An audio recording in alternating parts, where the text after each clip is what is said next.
And good morning. It's time for the Mike Hewitt Show, brought to you by Renegade River and Spring Lake. And now your host, Mike Hewitt. Good morning. Listen, folks, I'm very excited about the show we've got going this morning. With me in the studio is Jim Riley, and as always, Brian Thomas that runs everything for us. On the line with us, though, one of our two guests is Dr. Abbas, who is the president of the Kurdistan National Assembly of Syria. Dr. Abbas, welcome back to my show. Thank you for inviting me back again, fellow gentlemen, and hello to your listener. Yep, we really appreciate it. I know you've got a hectic schedule going on this morning. It's been a while since we've had you on. At some point this morning, we're going to be joined by General Adino. And really what I wanted to get our head around and get some understanding of, Doctor, is the ISIS circumstance and how Peshmerga is fighting. When I watch TV, it's almost as if Kurdistan and the Peshmerga are not really engaged. But when I read and start doing some hunting, it looks like your folks are the ones winning a war over there, or at least holding ground. That's correct. I mean, obviously, the media is, we're not sure how they report, but overall, the Kurds are the only forces that fighting on the behalf of humanity, on this Western civilization, on behalf of democracy and human rights. They're the only one alone, occasional air support that the U.S. does just to please the world and public opinion, and very minimum weapon and assistance. And in fact, most of the equipment the Kurds have is outdated, the Soviet era that were left there in Iraq or Syria. So but the Kurds have to fight, and the Kurds in Syria, you have 4.5 million. Kurds of Iran, you have probably 12.5 million, maybe even more. In Iraq, 5.5, approaching on 6. And then, so these, at least these three can seal off ISIS and encircle them into landlocked. And so on top of it, you have 35 million in Turkey. So the Kurds could have easily 250,000 force can crush ISIS. They don't get the support. Turkey does not help. Turkey helps ISIS, and Gulf State help ISIS, and Iran helps ISIS, and America helps ISIS on top of it by accidentally dropping weapon or training the wrong people that they switch alliance to ISIS. Yeah, it's really an incredible thing to watch from afar, and I can't even begin watching it up close and being engaged in it. And it seems like the whole world is talking about the political correctness of should we or should we not, but the Kurds are forced to. They're being fought whether they want to fight or not. Listen, I'm being told that we've got General Adino on another line. General, are you with us? Sure am, Mike. Hey, nice to talk with you. Great having you back to the show, General Adino. On with us, sir, is Dr. Abbas. I think you two know each other. Yeah, very well. Good man. Listen, hello, my friend Ernie. How are you? I'm reading a quote here from a Peshmerga general. I'm probably going to say his name wrong. General Barzani. Yeah, you got it. Yeah. We are fighting for all of the world, for all of civilization. And listen, the reason I really wanted to get this show kicked off with that kind of quote is I'm not convinced that Americans really understand what's at stake here. And I couldn't think of two better people to help us get our head around what's really going on over there. Yeah. One of you want to start me off? What are we actually dealing with? Well, let me take that one, Sheriff, if you don't mind. First and foremost, for some reason, we have this tendency here within the Washington Beltway right now to want to believe this war is something it is not. We want to believe that this is not a war where the enemy is fighting in a way that any target is acceptable, any tactic is acceptable, any weapon is acceptable. And the enemy is fighting unlimited war. For some reason, we can't get ourselves to accept that that is the reality on the ground. This enemy has mobilized every element within its structure to support that effort. And we want to convince them that's not nice. Well, you know what? That's not how you fight this enemy, Mike. And our president should have done two things to get us on the right course, or at least a course that's more likely to result in the destruction of this enemy. The first thing he didn't do, you already alluded to it. He did not convince the American public of the stakes of this fight. And it is an absolute truism that it is the value of the objective that determines the magnitude and duration of any war any country is willing to wage in its pursuit. That's not me speaking. That's probably, that is the West's probably most influential military theorist who said that. That's the truth. The second thing that we've not done, and this is very clear, and that is we've mistaken this war for what it really is. And it's the first supreme, the most far-reaching act of judgment that the statesman and commander have to make is to establish the kind of war upon which they are embarking, neither mistaking it for it or trying to turn it into something alien to its nature. We've not done that, Mike. It feels like, General and Doctor both, it feels like the administration has actually done the extreme opposite of what you've just described should have been. Rather than outlining the fact that, first off, this is a war. This isn't a civilian police action with a small riot somewhere. It is a war. That's my interpretation. When you see people dying on a daily basis across multiple state lines, that's a war. And it, rather than identifying what we're at, as you've articulated, he said the opposite. This is a JV team. They used their verbiage and they used their point of stature to convince America that it's the exact opposite of what it is. They went beyond watering it down or not articulating it. They've deceived us by saying it's something it's most certainly not, and they knew it. Yeah, and they've deceived us as to the Iranian hegemon in the region. Iran, post-Desert Storm, has become the post-Desert Storm, post-Iraqi freedom, has become the most dominant, the most powerful nation-state in the Gulf region. We refuse to recognize that, and Dr. Abbas can comment on that in much greater detail than I can.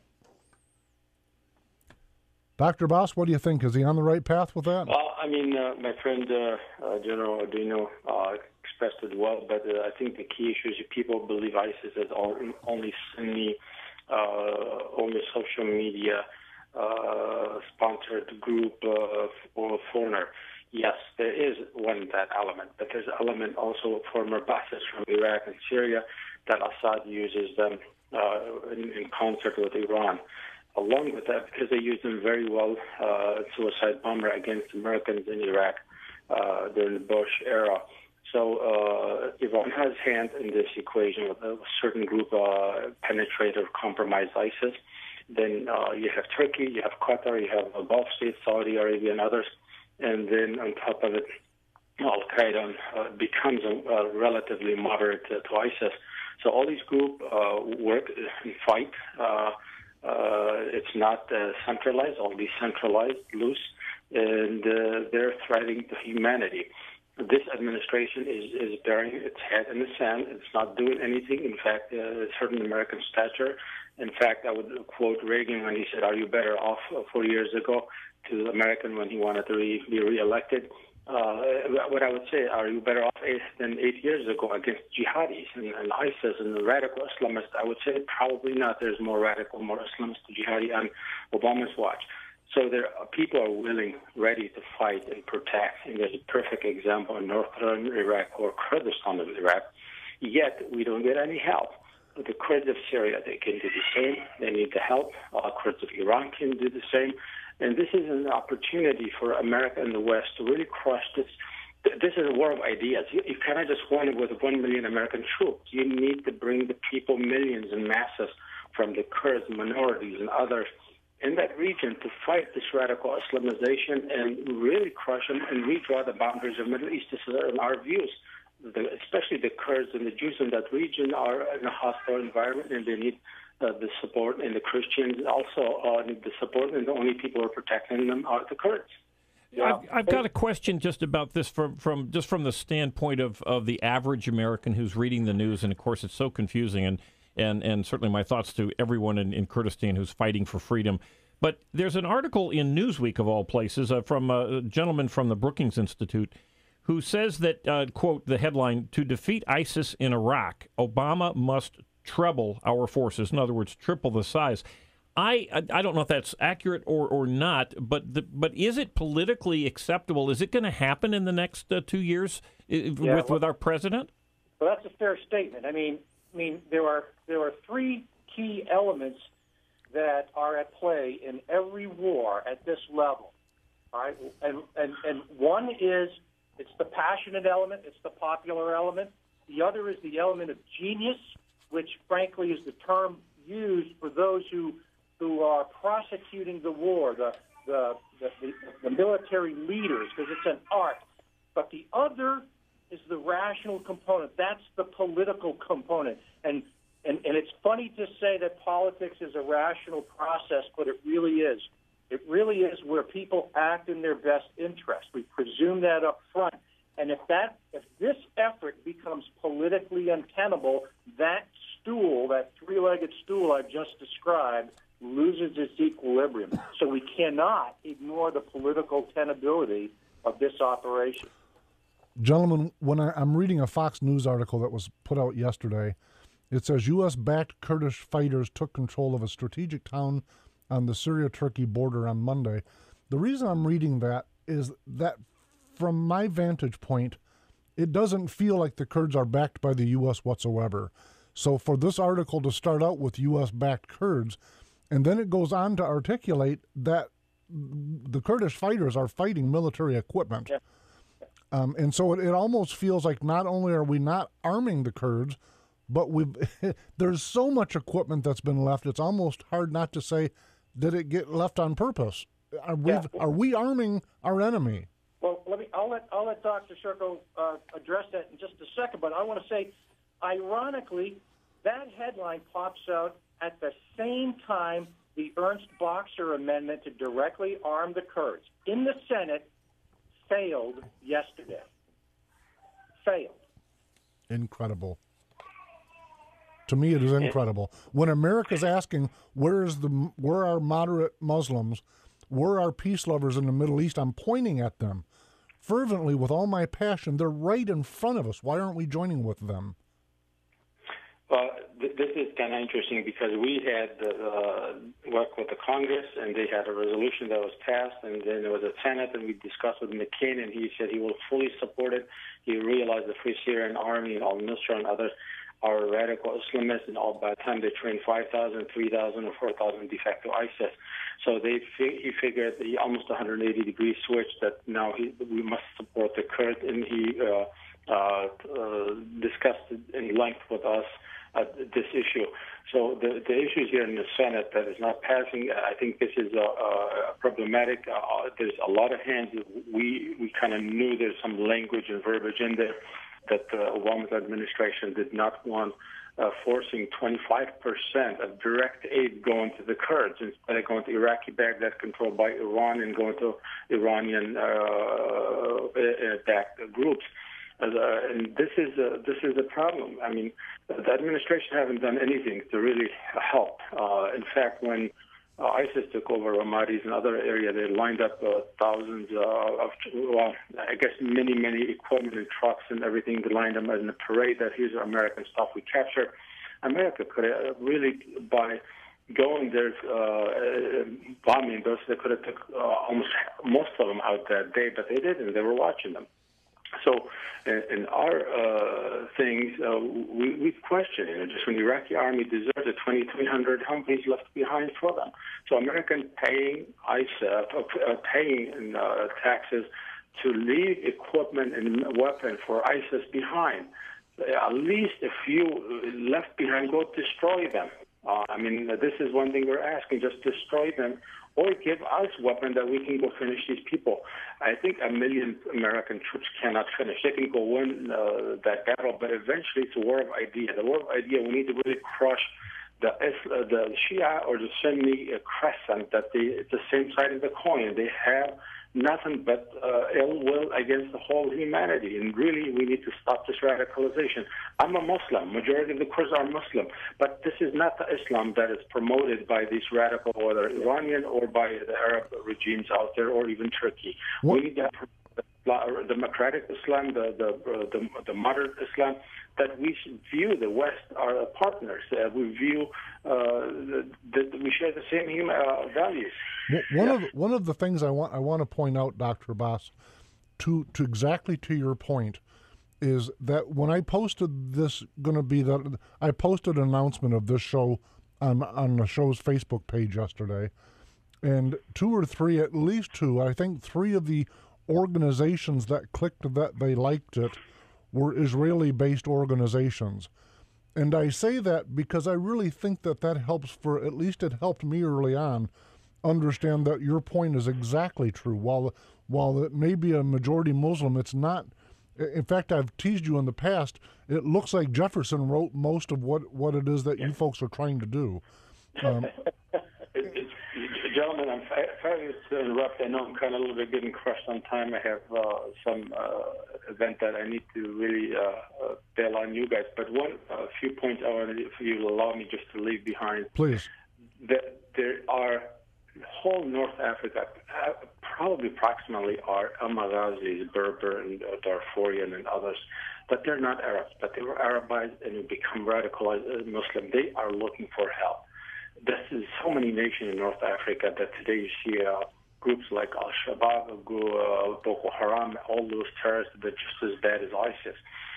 Then you see the same thing in Syria and Iraq, ISIS, and other like Hezbollah. So a lot of these Al-Qaeda, many of these radical elements, they've been deployed and used. What I would say the best allies America and the West and the free world has to engage minorities. If you were to engage minorities in North Africa and the Kurds and Azaris and Baluch and Lors and Turkmen in Iraq, Iran, Syria, you have probably more than 150 million people that they're natural allies because they've been oppressed by 57 Islamic regimes throughout the world. None of them helped them, and by 23 Arab nations, by Turkish regime, by Iranian regime. So these people are looking for help, are natural allies for the West, and they can do the job in boots on the ground, but unfortunately they don't get help, and the Kurds could be the beginning that mobilize and become the glue to really crush this if we want to finish them. And absolutely. I think one of the things I drew out of what you said is inclusion. I've learned that in local politics, and it's clearly the case on the international level also. Inclusion, minorities that have been oppressed, but the Kurds can become an engine starting in moving this in the right direction, and we're proving it right now on the ground in the battle without any help. Very, very nice. Listen, Dr. Abbas, I know that you've got to go. General Adino, I'm hoping you'll stay with us. We're going to go to a break, but Doctor, I hope to have you back on as your schedule allows. Thank you. Thank you, gentlemen. Thank you very much. Right. Be a survivor, not a statistic. Renegade River in Spring Lake has new and used handguns, hunting guns, sporting goods, and survival gear. Protect your rights and your freedom. Ask about their CPL classes. Renegade River, next to the police station in downtown Spring Lake. Welcome to the Mike Hewitt Show. We're on with General Adino, and Jim Riley's in the station with us. General, when we left off, we were kind of, let me say differently, what I really want to try to get my head around as we get into this segment a little bit is a number of people recently have told me that the reason the United States doesn't want to engage in help the Peshmerga and Kurdish people is because of a fear of loss of Turkey as an ally. And I'm trying to weigh that out as about which one would have been. To me, it's worth that risk to help the Peshmerga. What do you think, sir? Well, I like to say, never underestimate the power of the timid. All right. Yep. And I take credit for that one because we've encountered it. I've encountered it over and over, and many have, and it's absolutely true. Here in this case, sure, there is an ongoing fear that we will get at odds with Turkey. This goes back as far as the Treaty of Lausanne, 1923. Every course of action, major course of action that is on the table, for consideration seems to reiterate the same tired conditions that have existed since that time. But reality is going in a different way, Mike. Reality really is. Iraq is becoming three separate entities. We can pretend it's not. We can pretend something else. But the reality is it's becoming three separate entities. This is back to the Joe Biden comments of many years ago. Yeah, but there were others before Joe Biden that articulated. Yeah. Now, General, as I understand it, Iraq was three countries in the first place before colonial Great Britain glued them together and tried to make a state out of it. Well, three major demographics. Yeah, it was Mesopotamia, and one can argue that it took tremendous effort to maintain this artificial state. Tremendous violence, and we saw that repression coming out of Baghdad until the collapse of the Saddam Hussein regime in 2003. Now, one can also say maintaining it as a contiguous artificial country in the future will generate significant amounts of violence. I mean, I think there's a little bit of truth to that. But here's one interesting fact. So Turkey is a real complex entity, and that is a great understatement. The fact of the matter is, early on, last year, we had a statement come out of one of the Turkish leaders. It wasn't Erdogan, I forget who it was, but his statement was self-determination inside Kurdish Iraq is a matter for the Kurds. So, in my opinion, the Turks are concerned about their population of 20 million Kurds. But here's the thing. The Turks are enjoying tremendous benefits of the oil pipeline the Kurds constructed north into Turkey. Absolutely. Yeah. Everyone gets $1 off of that pipeline, the Turks included. The Turks are also the greatest investors in the Kurdish north of Iraq by orders of magnitude, Mike. Housing developments, bridges, shopping malls, you name it, the Turks are doing it. It seems, though, when I look at it, and I've tried to put, because everyone over there's got a hat that belongs to them from their own perspective. And so when I tried, and I can't, but when I try to look at it from the Turkish point of view, the first thing is I have to pause and look at the polling that says that the United States has a 90% disapproval rate with the Turkish people. But setting that fact aside for a minute, I can't see where it would be in the best interests of Turkey to allow a caliphate to come into existence with ISIS in what appears to be ISIS's long-term goal. I don't know how they rectify that in their mind that one is better than the other. Yeah, you're right about that. They were playing with fire, and there are continuing and numerous reports of Turkish, at minimum, acquiescence to ISIS support across the border into Syria, for example, and in Iraq, but Syria largely. There's one interesting factoid. There's a high percentage of Moroccans and Libyans inside ISIS in Syria right now, but there aren't very many Algerians. Now, why would that be, Mike?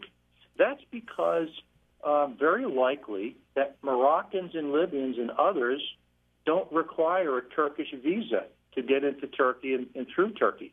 Algeria does, and Algeria has no shortage of jihadists, my friend. Well, and of course, the history of Europe is not one of European leaders making wise decisions consistently. Matter of fact, the history is more of them making decisions that are counter to what the ultimate goals of their citizens are. And as we talked a little bit earlier off air, there are other countries in Western Europe who comprise NATO. Is NATO at all, or any of the other countries at all, involved in this? It seems, I know Americans are getting sick of the United States seemingly to be the only person writing the checks in money and writing the checks in blood. Well, it may seem like that, but there are some allies involved, obviously, in the coalition. But here's the other thing. Building a coalition, building effective coalition means you step out front and you assume leadership and you set the example. I'm going to give you an example right now. Desert Storm. Do you know how many countries contributed to that coalition? 39.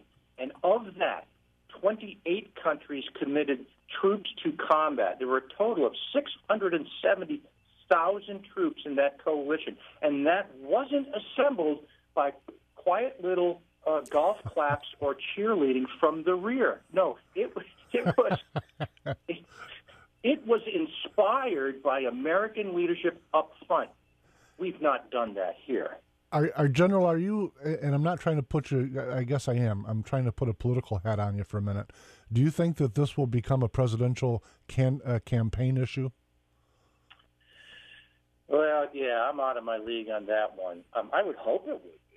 I can't imagine it not being. There's so much at risk, and I think that the folks, my listeners for certain, me for certain, have had so little information disseminated by the media but it's a big issue. And I think when the Peshmerga general says he's fighting for civilization, I take him literally. I believe him at that. I think the stakes are very high. Yeah, Mike, you're right. The stakes are very high. We didn't explain those to the United States. We did not convince our own our citizens of the great value of opposing this threat to humanity, as I call it. I call this order the defense of humanity. And I want to get back to something we were kind of scratching at earlier before Dr. Abbas left the air, and that was the Kurdish role here as just a decent force on the battlefield. And let me explain why. I lived with the Peshmerga for a year and had been studying Kurdish history and Islam formally. I arrive on the battlefield with them, and I can tell you from firsthand experience, Kurds identify first and foremost as Kurds. They identify by their ethnicity. All else, including their religion, comes second. This is an anomaly in the Middle East, where just about everybody else defines themselves first. They identify first by their religion. Not really with the Kurds. I'm not saying religion's not important to them, but they're Kurdish first. Right. And that makes a tremendous difference. For guys like me on the ground there, I could go to church, a Catholic church inside Kurdistan by myself. We see the Kurdish region swelling with refugees from the rest of Iraq. Arabs too, because the Kurds are so accommodating. No one flees to Baghdad for safety. Yeah. Well, I was quite serious when I was speaking with Dr. Abbas earlier, that when you read the planks of what it is they're trying to do, it truly is Jeffersonian. Looking for local sovereignty, and I interpreted that as state sovereignty, looking for religious freedoms. And it's a big, long list, folks. If you get bored, Google it sometime.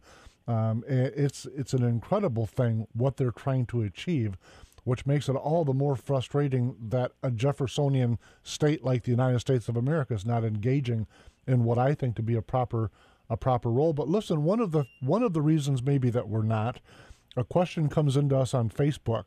It asks if this isn't another Vietnam. And if there aren't any similarities that we should be paying attention to. What do you think, General? Another Vietnam. Well, I think the thought is a long, protracted, winless battle. Well, okay. So this gets into kind of I would say a high level, sort of a sophisticated discussion, and I don't know that there's any real answer, but here's what I'll say. Many run around and assert that this war right now is, quote, a different kind of war, right? It's a different kind of war. War as it used to be waged classically was for a political point. And I'm going to tell you, there are plenty of folks who disagree with me on this. But here you go. War waged for a political issue, wherein when that political issue is conceded by one side to the other because the costs are just risen too high, and this is rational behavior, the war ends. So there was war as an event. is that still the same matter for a religious war, right? Which is based on faith. I don't know how you concede your faith and end the war. But again, I'm just saying this is a theory that's out there. Now, let me tell you this. If the war itself is different, might that not mean victory itself is different? Are we dealing with a different kind of victory? And I think it's certainly reasonable to assert that in this war that we are engaging in, some say it's war as a state, not war as an event, but war as a state. And maybe victory means our continuing ability and will to oppose this. Maybe that is. I think, General, to your point, tell me if I'm wrong, but to me, war was always an extension of diplomacy. When the talking ended and war had to start, the same goal still was in play. Both sides wanted to win their position. Typically, it was for territory or something along that means. What I understand the difference to be here is these folks don't want a piece of land. They want the entire globe. And so I don't think that it's almost, I think what you were saying is it's almost the fight is a way of life, but the victory for them is total and absolute victory, not a little bit more land in the Middle East. So I don't think there's anything that we could ever give them to appease them to stop fighting, because that they don't want a tangible thing. They want world dominance. Well, I'm with you on that. Here's the thing. You know, I wrote a piece a while ago, and I said if the enlightened crowd is somehow in possession of the political concession that will end this war, please tell the rest of us, because we'd like to get it over with. I like it. Very straightforward. Yeah. General, we've got to go to a break, but are you going to be able to stay with us for the final segment? Yeah, is that another 15-minute segment? Yeah, plus or minus. All right, I think so. Okay, folks, we're going to go to a break, and we'll be right back with General Adino. Renegade River in Spring Lake wants to buy your used handguns and hunting guns. Renegade River, your hunting, camping, and survival store. Stop in and check out their new and used firearms, sporting goods, Army and Navy supplies, and survival gear. Downtown Spring Lake, next to the police station. Hewitt Show. In the studio with me is Jim Riley, and on the line with us is General Ernie Adino, who, General, you spent a year with the Peshmerga embedded. Is that right? Are you with me, General? Yes, I am. Okay, yep. You spent a year embedded with the Peshmerga, right? Absolutely. So you were there on the ground, which makes it a heck of a lot more, but more than I hear all these talking heads on the news that act as if they're aficionados on the topic, and obviously they're not. One of the things that I wanted to touch on while I've got you with us is Dr. Abbas was my word was inclusion. After listening to him talk, he was talking about, I believe, some of the folks that were in North Africa and indeed in the Middle East that we could be politically reaching out to if they're folks that have been left on the sidelines and could be drawn in a positive fashion. First off, is that did I interpret what he said right? And then second, is that something you think is a viable thing that we should be doing? Well, yeah. I mean, it's not only viable, but it's kind of a classic approach. Here's an interesting thing. It is true that the Sunni Arab demographic is not perfectly homogenous. I mean, that's clearly where ISIS is drawing its center of gravity, from the support it receives from the Sunni Arab-dominated areas, and you can see that in the land that has fallen to ISIS. It's primarily corresponded to the Sunni Arab areas for the most part, and that's because of the support ISIS receives from there. And this rises to the level of really its center of gravity. But still, there are different schools and there are different opinions and different debates within the Sunni Arab demographic. We saw exploitation of that, or we saw that in effect with the awakening movement in Anbar province under then Colonel Sean McFarlane. Got it kicked off, and it's now Lieutenant General Sean McFarlane. And where we've got different groups and different interests, different motivations, and we were able to help those people counter Al Qaeda in Iraq at the time. Unfortunately, those tribal leaders are dead now. We weren't able to maintain our support for them, and those guys have died.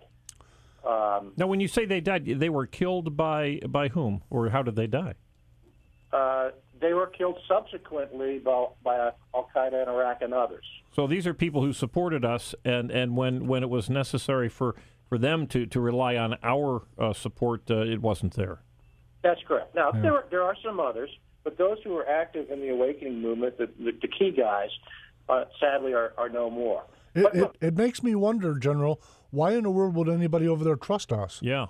Yeah. I mean, if we're beating on our chest saying we're going to help you, and then we pull up stakes and say, sorry, we changed our mind.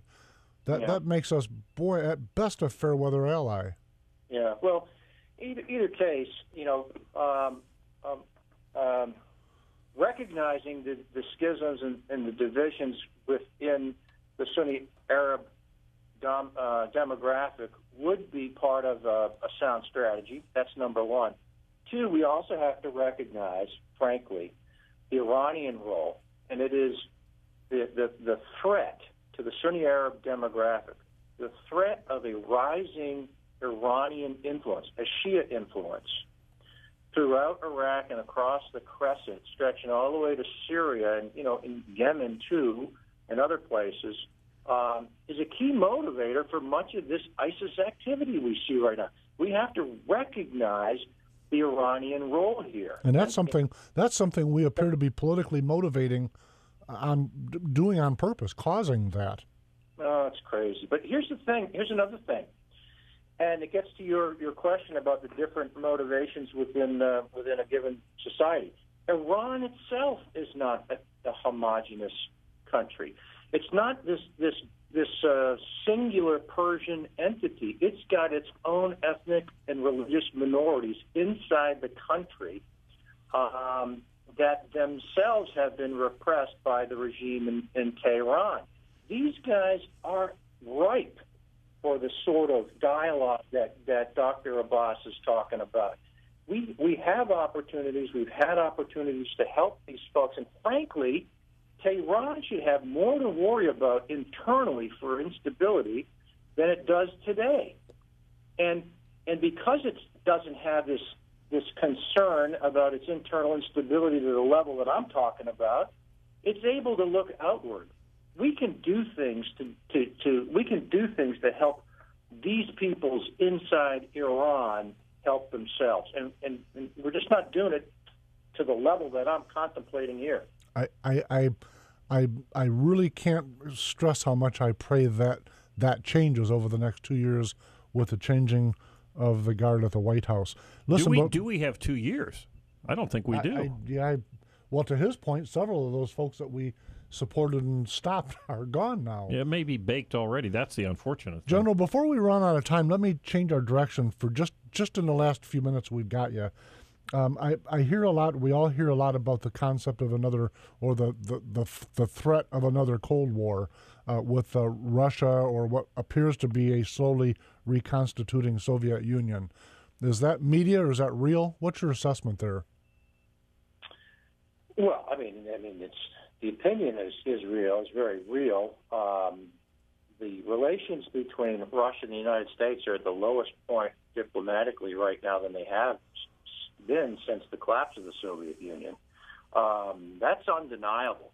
But I look at it this way. The Cold War was marked by a couple of big things. The threat of mutually assured destruction, nuclear, of course, being one. Two, a rampant arms race. Well, let me take that piece right now. Do you really think, does anyone really think the Russians are going to be able to participate meaningfully in an arms race with the West again? No. The Russians have just produced a new tank that's received a lot of press. Producing a tank is one thing. Fielding it in militarily significant numbers to its forces is another matter altogether, and then supporting it. So this is I'm not concerned about an arms race, at least about the West losing an arms race. That's not going to happen. Now, we do know that Russia has just announced that it's going to move another, 40 ICBMs forward. That does kind of keep the West in check, does it not? Absolutely. Yeah. Those things. It appears like he's trying to elbow room a space for himself back on the first tier of the world stage. Yeah. Which would be understandable, I guess. In fact, I had a former Soviet citizen on the air some time ago that was defending his actions, saying he's the first person that has defended Russia since the fall of the Soviet Union. And that was her take on it. She said if your president would defend America the way he's defending Russia, he would have an 80% approval rating. Well, here's another factor that is in play, and it's Central Europe. So the Central Europeans have a dependency on Russian oil, so they can only get so far off the reservation. Right. They got this tether. We can help that. Now, how can we help that? The Kurds have been trying to export their oil, and they've met every kind of insinuation that it's not lawful, that it's not receiving full endorsement. It's not receiving endorsement from the United States. We can help promote the Kurdish right to export its own oil, and it sits on tremendous reserves that the Kurds have never been able to exploit previously. That oil was sent to Baghdad. The Kurds have developed new oil fields and are sending oil north. We can help promote that. There is a potential to help wean some of the Central European countries from some of this dependency on Russian oil, and I say let's help them do it with Kurdish oil. One of the things, we did a show a while back, General, that was kind of focused on the fall of the Soviet Union, and one of the things I found fascinating is that the Reagan administration had asked and caused Saudis to produce an inordinate amount of oil. And in doing so, it A, helped our economy, but B, hurt the Russian economy because so much of their economy is depending on the exportation of oil. And then I compared that lesson on the world stage now with the production that Saudis are, and of course the Saudis now are a little bit self-motivated. They're wanting, as I understand it, to slow Iran down, but also to slow down the American fracking industry. So they're back producing a lot, but that kind of helps slow down the Russian empire growth a little bit, for lack of better words. But listen, we're almost out of time. So before we do, what is your opinion, General, of the Chinese island that's being built with a military base on it out in the middle of the ocean? Oh yeah, in the Spratlys. Yes. Yeah. Well, here's something to consider. How much time do we have? 4 minutes. 4 minutes. Brian 4 Thomas, minutes. a keeper of all things, said 4 minutes. Okay, 4 minutes. Here's the thing. The Spratlys, there really are no serviceable islands left over there. They've already been occupied by Philippines, by Taiwan, and by Vietnam. So the Chinese were a little late to the island grabbing game, and so they've been building these islands. And here's one that they're starting to build an airstrip on, significant with the potential to support military aircraft. That would extend Chinese an air defense identification zone, if they were to enact that, all the way down to maybe within 4 degrees of the equator or so somewhere pretty darn far south. But the Chinese really have never been able to project power.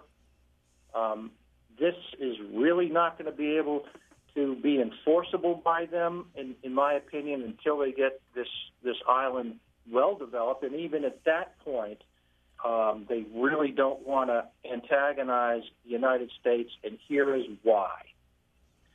The Chinese economy appears to be a raging juggernaut. And that's what it appears to the average American. It is not, in fact. It is charting the same course that Japan did and Korea did, where those economies were built on the backs of inexpensive labor in large quantities. But then as the economy grew, so did the cost of labor. We were in great fear of Japanese economic might right up until the end of the 80s, and then they had their economic crisis.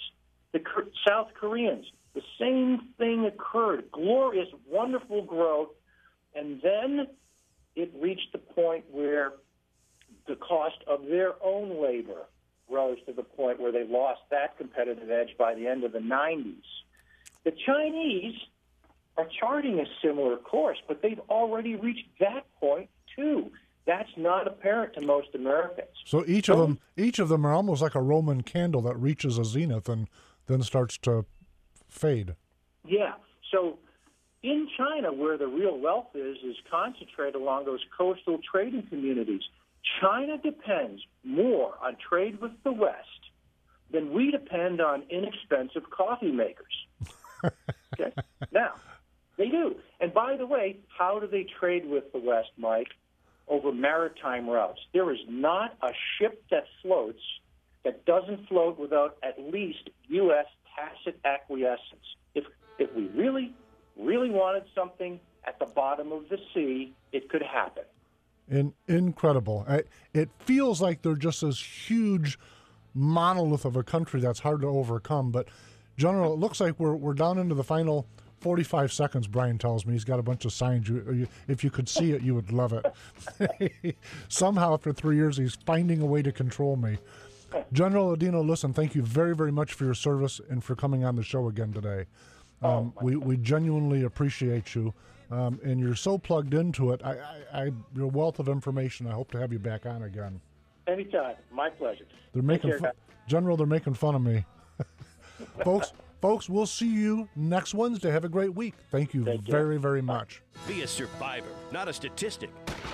Renegade River in Spring Lake has new and used handguns, hunting guns, sporting goods, and survival gear. Protect your rights and your freedom. Ask about their CPL classes. Renegade River, next to the police station in downtown Spring Lake.